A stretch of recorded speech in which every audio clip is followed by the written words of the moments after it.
Madam ఏం చేస్తున్నారు? దీన్ని చంపితే కానీ నా కొడుకు ఆత్మ శాంతించదు.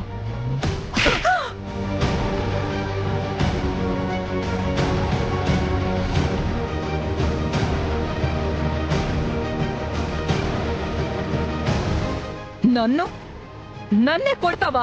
మరి కొట్టక మంచి పనులు చేస్తున్నారని చప్పట్లు కొట్టమంటారా? ప్రాణాలు తీయలేదు, సంతోషించు. నేను హోమ్ మినిస్టర్ని. చీఫ్ మినిస్టర్ అయినా ఇలాంటి పనులు చేస్తే క్షమించే ప్రసక్తే లేదు. పోయిన కొడుక్కి దహన సంస్కారాలు ఎలా చేయాలో చూసుకోండి. పిచ్చి పిచ్చి వేషాలు వేస్తే ఎవ్వరని కూడా చూడను. Minded madam. సార్ ప్లీజ్ ఈ రోజే డౌన్లోడ్ చేయండి. మీ ఫేవరెట్ షోస్ చూడండి.